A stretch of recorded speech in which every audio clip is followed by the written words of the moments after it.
Hi Leute und herzlich willkommen zu einem heute etwas anderem Video auf meinem Kanal. Heute wird es etwas ruhiger zugehen als sonst, denn heute wird es für euch hier keine ausgiebige paranormale Untersuchung geben in dem Format, wie ihr es sonst gewohnt seid von meinem Kanal. Denn heute besuchen wir einen Ort des Gedenkens, und zwar die Gedenkstätte des ehemaligen Konzentrationslagers Bergen-Belsen. Ein Konzentrationslager, welches im Jahr 1940 eingerichtet worden ist als Kriegsgefangenenlager, welches dann 1943 umfunktioniert worden ist von der SS zu einem Konzentrationslager. Hier in diesem Lager mit seiner traurigen Geschichte kam eine sehr, sehr wichtige historische Persönlichkeit ums Leben, und zwar die Anne Frank. Wer nicht weiß, wer Anne Frank ist quasi ein jüdisches Mädchen einer jüdischen Familie, welches in der Zeit des Nationalsozialismus bei der Judenverfolgung verfolgt worden ist und sich zusammen mit ihrer Familie in Amsterdam in einem Haus, in einem Hinterhaus quasi versteckt hat, um nicht von der Gestapo geschnappt zu werden. In diesem Haus führte dieses junge Mädchen Tagebuch über ihre Zeit dort mit ihrer Familie in dem Versteck. Und hier in diesem Lager, wie gesagt, fand sie ein tödliches Ende, leider Gottes kurz vorm Ende des Zweiten Weltkriegs und kurz bevor die britischen Truppen dieses Lager hier quasi befreiten von den Nationalsozialisten. Überlebende dieses grausamen Lagers konnten berichten, dass Anne Frank leider an Typhus erkrankte und dementsprechend verstarb. Typhus ist im Prinzip eine bakterielle Infektionskrankheit, die höchstwahrscheinlich ausgelöst worden war durch die sehr, sehr unhygienischen Zustände, die hier in diesem Lager damals herrschten, und dementsprechend wird das auch kein Einzelfall gewesen sein, denn es ist bekannt, dass hier eine ganze Typhus-Epidemie ausbrach zum Ende dieses Lagers. Ja, als die Briten dann dieses Lager hier befreiten, kurz vorm Ende des Zweiten Weltkriegs im Jahre 1945, waren sie schockiert über das Bild der hier vorgefundenen Menschen, die total verwahrlost, total ausgehungert und kränklich hier vor Ort waren, inklusive riesiger Leichenberge, so muss man es leider sagen, die hier ihren Tod fanden und die nicht eine anständige Bestattung bekamen, sondern einfach alle auf einem Massengrab gesammelt worden sind. Wir werden heute auch hier sicherlich das ein oder andere davon zu Gesicht bekommen werden, denn ich habe gelesen bei meiner Recherche hier, dass die auf diesem Gelände hügelig aufgehäuften Punkte wohl die ehemaligen Massengrabstellen gewesen sein sollen. Ich bin mir jetzt noch nicht genau sicher, welche es sind, denn hier sind einige und einige sehen auch aus, als wären das die ehemaligen Häftlingsbaracken gewesen. Auf jeden Fall habe ich heute vor, hier mit euch einen kleinen dokumentarischen Rundgang zu machen, euch ein bisschen was hier zu zeigen, was ist übrig geblieben von diesem grausamen Ort, wie fühlt es sich an, hier zu sein, wie ist die Energie hier vor Ort. Ich habe dafür auch ein kleines Messgerät mitgebracht. Wir werden heute hier keine RAM-Pods und keine Katzenbälle oder Spirit-Box-Sessions aufstellen oder machen. Da bitte ich bitte um Verständnis, denn dies hier ist ein Ort, bei dem man sich respektvoll verhalten sollte, und wir sind hier nur zu Gast und dementsprechend haben wir uns auch hier zu benehmen. Wir werden hier nichts verfälschen, wir werden hier nichts auf Horror aufbauen und auch nichts inszenieren, sondern ich möchte heute hier einfach diesen Ort und die Ruhe auf euch sprechen lassen und die grausame Geschichte, die hier hintersteht, als Gedenken an die Opfer, die hier auf grausame Art und Weise ihr Leben ließen. In dem Sinne wünsche ich euch diesmal keine gute Unterhaltung mit diesem Video, sondern lasst es einfach auf euch wirken und nehmt einfach daran teil. Begleitet mich hier bei dieser kleinen Erkundung auf diesem Platz des Schreckens.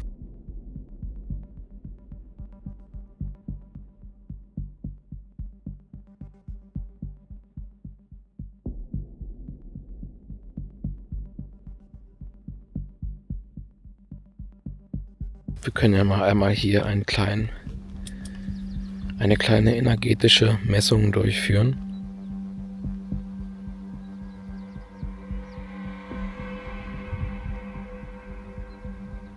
Handy ist natürlich im Flugmodus.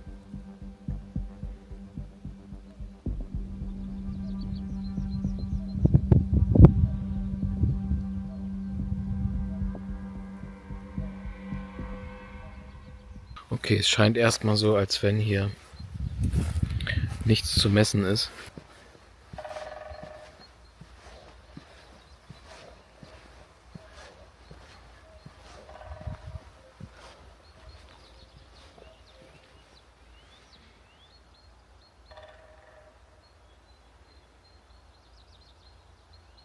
Wie bereits im Intro erwähnt, wurde dieses Konzentrationslager befreit und aufgelöst durch britische Truppen damaliger Zeit, und zwar am 15. April 1945.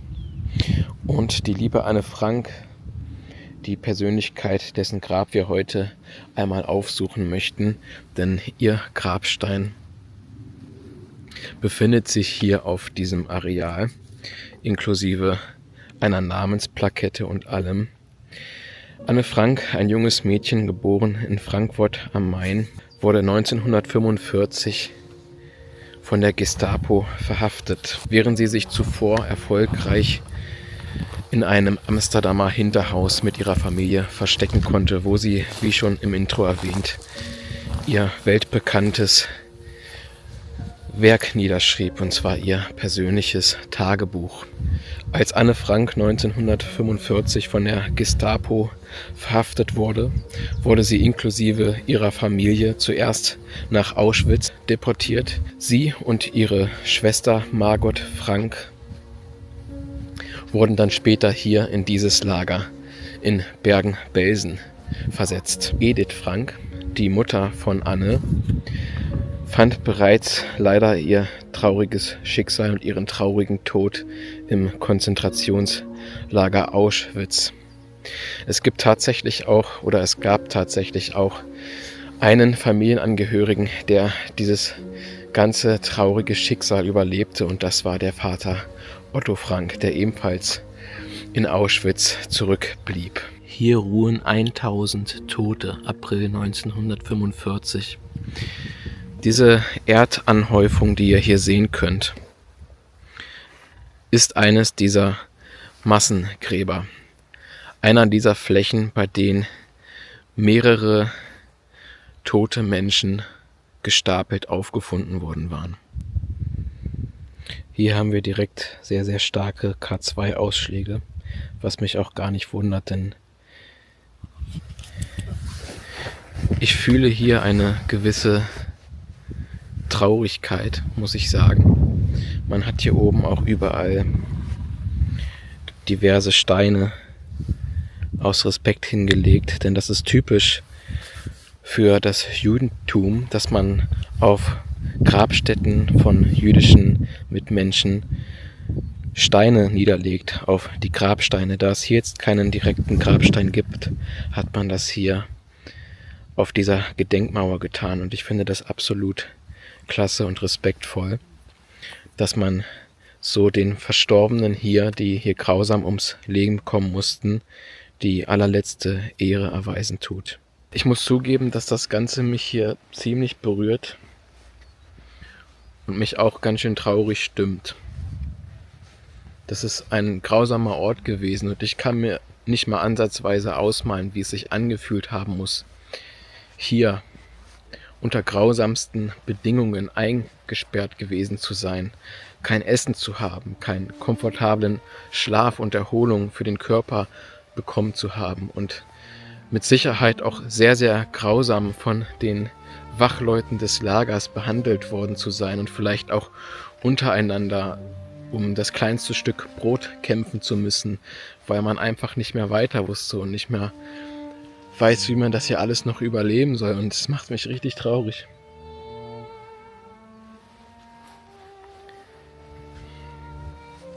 Es macht mich traurig. Sorry. Auch hier vorne haben wir ein weiteres Massengrab. Hier ruhen 2500 Tote. Hier hat irgendein netter Mensch schon eine Grabkerze abgestellt. Ich bin auch die ganze Zeit schon am Schauen, ob ich hier irgendwo einen Stein finde, den ich hier auch niederlegen kann auf einer der Mauern dieser Massengräber. Ich habe jetzt hier so ein kleines Steinchen nur gefunden, leider. Aber ich möchte das einmal mit hier zulegen.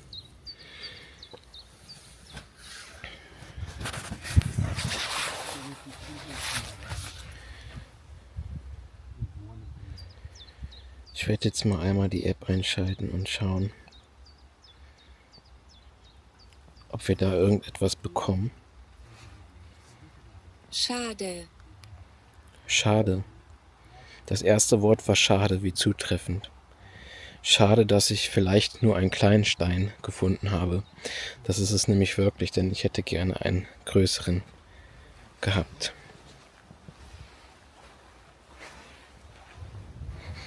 Ich werde die App heute natürlich nur phasenweise immer mal kurz anschmeißen und dann aus Respektgründen wieder ausschalten, denn wir möchten hier nichts fehlinterpretieren in die Grausamkeit, die hier vonstatten ging. Auch da vorne befindet sich ein weiteres Massengrab und das zieht sich hier über das ganze Gelände. Dort hinten im Hintergrund kann man auch schon ein paar Hügel erkennen. Alleine wegen solchen Orten finde ich es unglaublich wichtig, dass so eine Aufarbeit in Form einer Gedenkstätte gemacht wird, so eine Aufklärungsarbeit, damit sich diese Geschichte dieses Landes nicht noch einmal so wiederholen kann. Wir wissen, wir leben heute wieder in sehr schwierigen Zeiten, das bekommt man immer wieder mit in TV und diversen Medien oder Social Media. Und wir alle wollen, glaube ich, so etwas nicht erleben. Und deswegen ist es sehr, sehr wichtig, immer respektvoll miteinander umzugehen und Kriege zu vermeiden. Denn Kriege sind der Grund, warum so etwas geschieht. Und politische Auseinandersetzung macht, das ist alles ein Teil davon.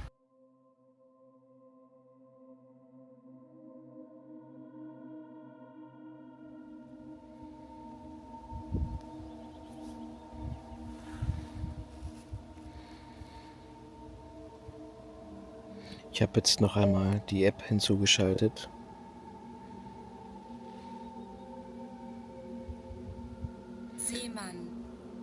Seemann. Ich werde nichts hineininterpretieren und ich werde auch keine Fragen stellen. Aus Respektgründen. Ich hoffe, ihr könnt das verstehen.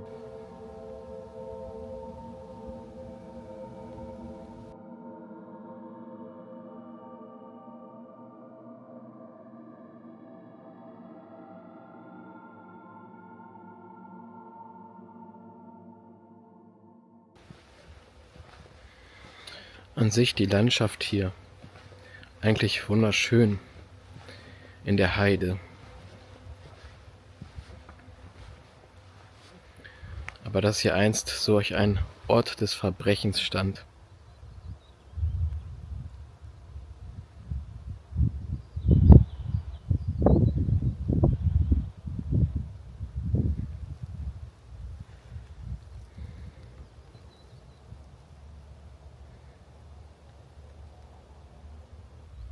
Alle diese Grabsteine, die ihr hier sehen könnt, haben rein symbolische Bedeutung und markieren keine direkten Gräber. Also hier an diesen Grabstein befinden sich auch keine menschlichen Überreste. Das heißt, ich laufe jetzt hier nicht auf den Gräbern rum.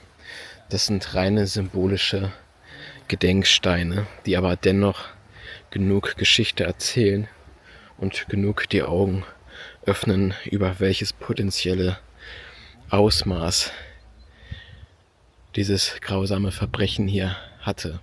Hier ruhen 800 Tote. Ihr müsst euch mal wirklich diese Zahlen, diese enormen Zahlen vor Augen halten. Wir sprechen hier nicht von 800 Äpfeln, 800 irgendetwas. Wir sprechen hier von 800 Menschen, 800 Schicksälern, 800 Menschen, Persönlichkeiten, die alle ein Leben hatten, die Freunde hatten, die Familie hatten, die Liebe hatten, Leute, die sie geliebt haben, die vielleicht auch gute Taten vollbracht haben im Leben. Und man hat ihnen die Chance genommen, ihr Leben in Glücklichkeit, Zufriedenheit, Vollkommenheit fortzuführen. Man hat ihnen alles genommen, was sie besaßen. Man hat ihnen die Freiheit genommen. Und ich glaube, das tut so weh, darüber zu sprechen.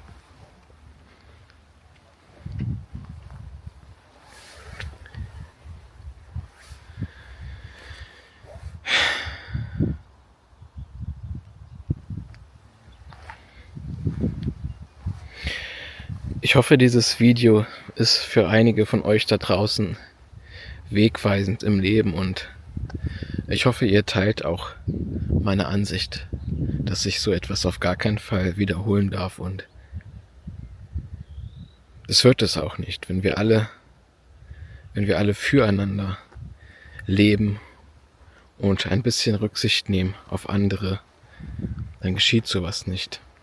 Wenn wir nicht egoistisch handeln, wenn wir nicht nach Macht handeln, sondern einfach versuchen, alle ein glückliches, friedliches Leben zu leben, was all diese Menschen hier auch wollten, aber nicht konnten. Und jetzt kommen wir zu einem ganz besonderen Gedenkstein, der 2 Namen beinhaltet, die diese Geschichte dieses Ortes hier prägen. Da es ein Buch gibt, welches ihr Buch war, ihr Tagebuch aus einem Versteck, aus einer Zeit der Unterdrückung, wo sie nicht frei leben konnte. Das Tagebuch der Anne Frank.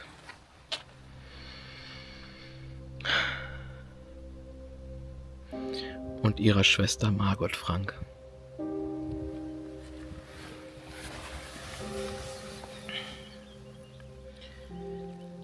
Das ist sie, die liebe Anne. Ein viel zu junges Mädchen, man könnte meinen, in einer falschen Zeit geboren. Aber vielleicht sind auch einfach die Menschen die falschen gewesen zu damaliger Zeit.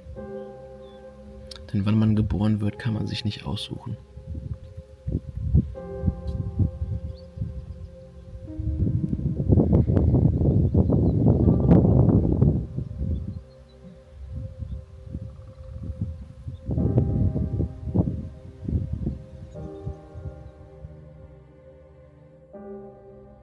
Es ist wirklich komisch, hier über dieses Gelände zu laufen. Man fühlt sich traurig. Man fühlt sich irgendwie auch schuldig, obwohl man gar kein Teil davon war. Aber wir alle können verhindern, dass so etwas noch einmal geschieht. Und in der Hinsicht ist es vielleicht auch gar nicht so verkehrt, sich vielleicht ein bisschen schuldig zu fühlen für etwas, wo man nichts kann. Aber vielleicht hatte der ein oder andere Verwandten, die etwas dafür können, die vielleicht auch ein Teil dieser nationalsozialistischen Bewegung war. Und so möchte ich dich fragen, lieber Zuschauer.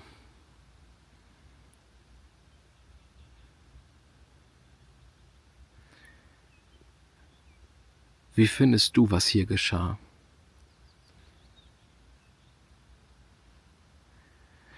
Lass es mich gerne mal in den Kommentaren wissen.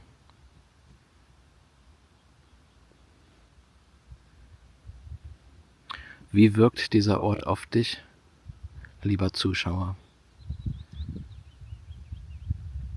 Wenn man jetzt mal kurz das Vogelzwitschern ausblenden würde und auch das Geräusch des Windes, merkt man plötzlich diese Stille, diese Einsamkeit, diese verlorene Hoffnung, die hier in der Luft liegt. Und wenn man sich dann zurückversetzt in die Zeit, wie sich vielleicht Anne Frank, ihre Schwester und auch einige andere Insassen hier gefühlt haben müssen, Tag ein, Tag aus, nicht frei leben zu können, hier eingesperrt zu sein, nicht entscheiden können, was man macht, nicht entscheiden können, wann man aufsteht, was man isst, was man trinkt, wie viel essen man darf und wie viel man trinken darf. Und du nicht weißt, wie es weitergeht, ob dein Leben bald zu Ende sein wird. Du siehst andere, wie sie verhungern, wie sie tot umfallen, vor Erschöpfung, ausgehungert, abgemagert. Dann siehst du vielleicht auch den einen oder anderen, der vielleicht hingerichtet wird. Wie würdest du dich fühlen an dieser Stelle? Und diese Frage stelle ich mir gerade. Wie würde ich mich fühlen, wenn ich nicht weiß, wie es mit mir weitergehen wird? Wenn ich nicht weiß, ob ich morgen noch am Leben sein werde? Wenn ich nicht weiß, ob ich meine Familie jemals wiedersehen werde, meine Freunde, meine Heimat? Es ist ein verdammt schlechtes, beschissenes Gefühl. Und ich kann nicht ansatzweise ausmalen, wie es sich wirklich angefühlt haben muss.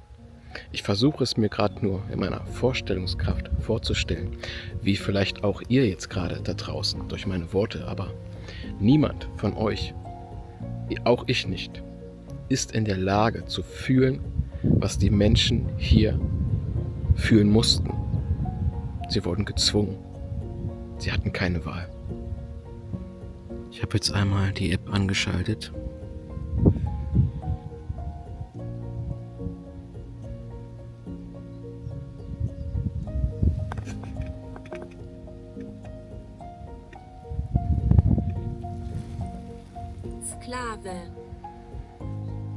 Sklave. Ich glaube, dem ist nichts mehr hinzuzufügen, oder? Es tut mir unglaublich leid, was dir oder euch allen passiert ist, Anne.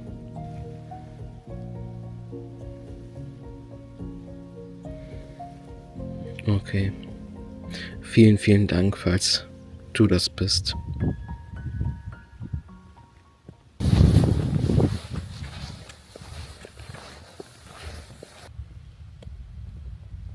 Falls ihr euch fragt, was dieses Donnern im Hintergrund immer ist, dieses Grollen. Hier in der Heide ist ziemlich viel Sperrfläche in den bewaldeten Gegenden von der Bundeswehr, Truppenübungsplätze. Dort finden heute Schießübungen statt. Schaut mal, das ist auch sehr, sehr schrecklich zu lesen zum Gedenken an die aus Frankreich nach Bergen-Belsen deportierten Kinder, Frauen und Männer. Frankreich erinnert sich, aber besonders das Wort Kinder ist ganz, ganz schlimm in diesem Zusammenhang. Ja, es bleibt durch und durch ein sehr, sehr bedrückendes Gefühl zurück. Wenn ihr dieses Video bis hierhin geschaut habt und genauso traurig über den Verlauf der deutschen Geschichte seid und genauso Mitgefühl mit den Opfern diesen Ortes habt, dann würde ich euch um etwas bitten. Schreibt jetzt bitte einmal #Freedom in die Kommentare, um alle Menschen zu erinnern, wie wichtig Freiheit ist. Schuh. Ich habe jetzt noch einmal die App hinzugeschaltet.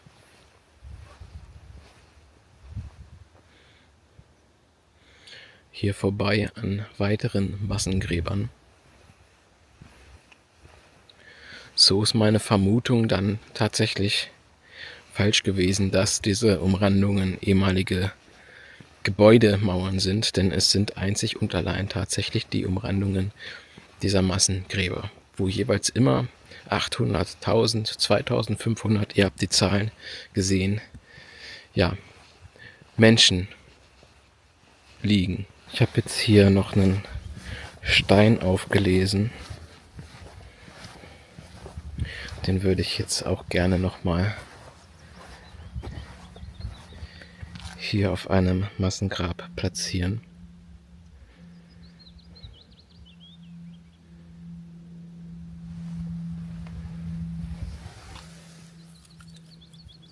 Hier unten scheint es jetzt auch nochmal weiter zu gehen. Das hatte ich vorhin gar nicht bemerkt. Hier ist dieses große Denkmal, wo wir gerade waren mit den Jahreszahlen.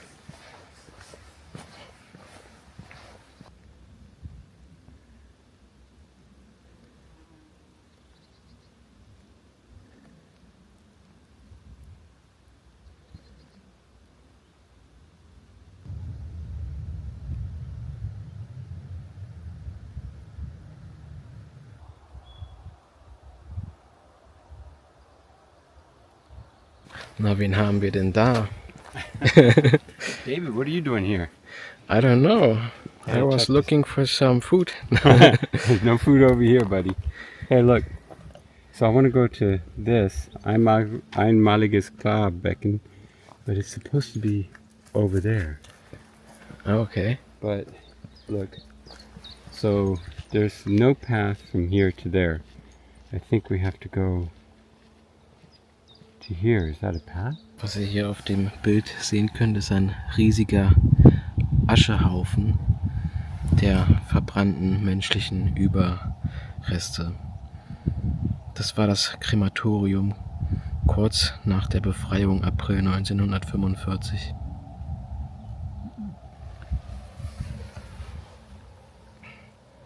Wer sich den Text dazu durchlesen möchte, kann jetzt gerne einmal das Bild pausieren.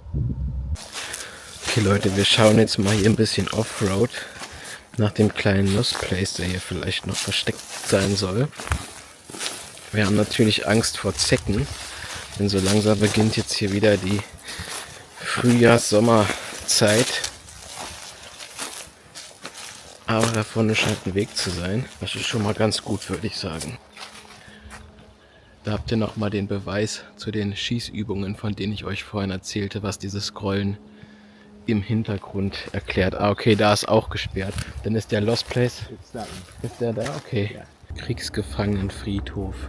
Oh, this is the sewage plant from the concentration camp right over here. Oh yeah. But are those tanks over there? It sounds like tanks. Könnt ihr das hören? Sind das Panzer, Leute? Kennt ihr euch da aus? It's either that or it's a jet from an aircraft. Oh ja, das kann auch sein. Yeah. Ein Flugzeug. There isn't an airport over here, is there? Also- It sounds like an airport when they're testing out the jets. Hier stand jetzt nirgendwo, dass wir hier nicht reinlaufen dürfen. Wir dürfen hier nur keine Munitionsboxen oder sowas Yeah, we're entwenden. allowed to be here. What is it? For the sewage, for the Wasser. You see Ah, how okay. It goes down there.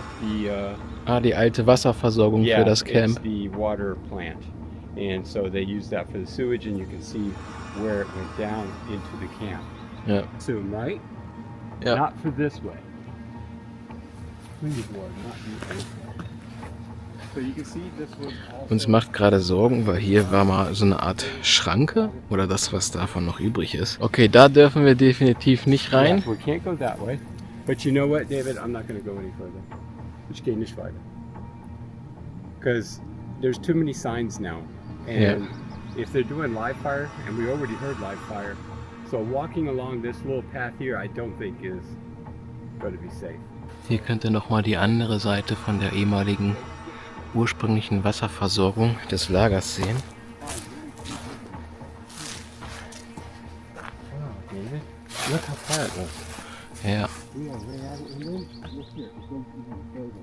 Now this part over here, after Wir haben uns jetzt übrigens dazu entschieden, nicht weiterzugehen zu dem Friedhof, da dort unscheinbare militärische Sperrschilder standen, wo nicht 1:1 erkennbar war, ob die direkt für diesen Weg galten oder für das Waldgebiet, weil die sind nicht immer auf Laufweg ausgerichtet gewesen. Und die Schranken, die dort waren, die waren nicht mehr vorhanden. Das wahrscheinlich über die Jahre das Holz verrottet und kaputt gegangen. Wir sind jetzt zurück im Camp und auch hier befinden sich wieder diverse Gräber. Wir haben jetzt nochmal eine Fläche gefunden.